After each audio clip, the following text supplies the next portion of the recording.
Well, hello, friends. Mark Holmes here with my buddy Cowboy Joe Boo, and as always, thank you guys for watching, commenting, and subscribing to the Joe Boo Sports Report. Without you guys, this doesn't work. My daughter got me a new big ass coffee mug. You know how much I missed it. I broke my other one, and thank God I've got one back. Oh my goodness. Mm, I need my coffee in the morning. So let's get open for business here and let's wake up the football gods up there. Here we sit, guys. 80 days, 12 hours, and 20 seconds away from kickoff of the 2019 season. Can you believe that? Can you believe that? It was 226 when I got the clock. 226. We have gone through 146 days. Woo! It's coming. It is coming fast and furious.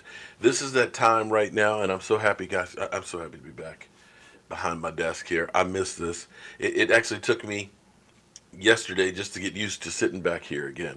But I'm happy to be back tonight, 9 o'clock Eastern, live stream. Be here so we can recap what happened last week. We had the event this past weekend, Cowboys experience with Alan Hearns and stuff. Miss Jackie was there and stuff. We'll talk about that. As well as this is hold your breath time. This is the players are off until they report to get ready to go to training camp July 25th. This is a time you hope that nobody gets in trouble. We already had some people that we're worried about with Zeke Elliott, with, of course, Tyrone Crawford. You know, the NFL will be looking into those, and hopefully they don't get suspended. But we already got Rico suspended for one game for weed paraphernalia. Now, what's interesting is former wide receivers seem to do the most talking about the Dallas Cowboys. Cole Beasley seems to be really butthurt about the whole situation. You know, Des Bryant seems to have gotten over it, and he's looking at it and understanding that it's a business. But Des did confirm and say, you know, what Cole Beasley said about the slot, where you don't run a whole lot of routes with the Cowboys offense, is true. That teams knew how to fight against us. And basically, any of us could look and say that same statement and have said that same statement. It's not like, you know, discovering a tomb in Egypt. Everybody knows that. It's the reason why Scott Linehan is no longer here as offensive coordinator. It's the same reason he hasn't gotten a new job in the NFL. Nobody looks and says, that's the offense that I want to run. No. So here it is. It's a year later. And what a difference a year makes. Because this time last year, although we still have a lot of them saying this, you had so many people that were talking about Dak Prescott. Do we need to look at drafting a guy the next year? Is this the prove it year for Dak Prescott? Is Dak Prescott a 1 year wonder? Dak Prescott regress. Dak Prescott sucks. Dak Prescott, the worst quarterback in the NFL. Dak Prescott, record of ineptitude over that 7 game stretch without Tyron Smith and Zeke Elliott. Can Dak Prescott win without Zeke Elliott? We had all of that negativity. We lost Des Bryant. We lost Jason Witten. There was so much uncertainty with this offense, and we still had Scott Linehan. What a difference a year makes, because now Scott Linehan's gone. Jason Witten is back. Amari Cooper, wow. And instead of us having the 29th rated offensive weapons in the NFL, where we brought a bunch of guys to town and said, well, you know, if we can hit 6 or 7 guys, we'll win, without having a true playmaker on the team, there's a lot of uncertainty. And if you had said, let's extend Dak Prescott, you would have been laughed out of the place. But here it is, Dak Prescott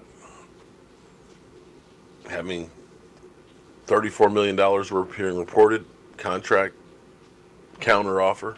Cowboys looking at somewhere of 30 million plus. Kellen Moore, now the offensive coordinator. And the Cowboys understand that the offense that they were running last year, you got to do better than that. You had a championship defense, but your offense couldn't back it up the first half of the season. And herein lies where it's all on this guy's shoulders, Kellen Moore. And I believe Kellen Moore and Dak Prescott are now going to be joined at the hip. Dak Prescott has more weapons than he's had in his other 3 years. You've got to look at that and say, the combination of having Randall Cobb that we're hearing is great. They're already having a great repertoire. You saw what he was able to do with Amari Cooper without a training camp, coming in the middle of the season cold. If we have anywhere near that kind of production with the Randall Cobb who could stay healthy, and now you bring back a Travis Frederick who seems to be about 95% there, a Pro Bowl center, a healthy Zach Martin, a healthy Tyron Smith who didn't have to have any work done this offseason. Another year for Connor Williams, a Lyle Collins looking for his next contract, a governor, Connor McGovern, wanting to get on the field, backups like Joe Looney who's had a year of experience, another guy like Xavier Salafalo who's looking to keep a job.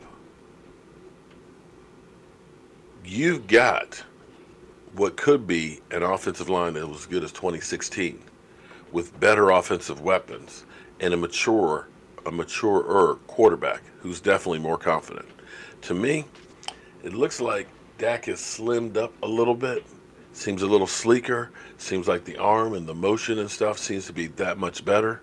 And I'm betting we'll be hearing probably in a week or a couple of days or so that the Cowboys wide receivers and Zeke Elliott are getting together, going fishing, and working out. Because these guys are hungry. They want to prove the world. And it truly is the Cowboys versus everybody else. Because you get no breaks from nobody. You get no love, except maybe from Nate Burleson. Nate Burleson is one of the few guys out there that believes in Dak Prescott and believes in actually what the Dallas Cowboys are doing. Everybody else, not so much. The biggest problem for the Dallas Cowboys is hoping that it's not something outside that derails this team, and that's suspensions. We got no control over that. But I will say this much. I think the Dallas Cowboys have learned that it's not just about having the frontline great players, that it's also about that second tier guy, because those second tier guys may be thrust into a first tier guy's role. And if you don't have anybody back there like we had with Chaz Green, no shade on Chaz Green, but I know Tyron Smith, and Chaz Green is no Tyron Smith. It will kill a season. So you can look across the board and just about everywhere, the Dallas Cowboys not only have a good quality player, if not a Pro Bowl player, they have quality backups. And that's the first time they've been able to do that since the 90s. All of these things put together should spell a good season. Now understand, expectations are the building blocks of resentment. Anything can happen in an NFL season. The NFL season is unpredictable. What you did last year has no bearing to what happens this year. And you've seen teams that go from worst to first and first to worst on an every year basis.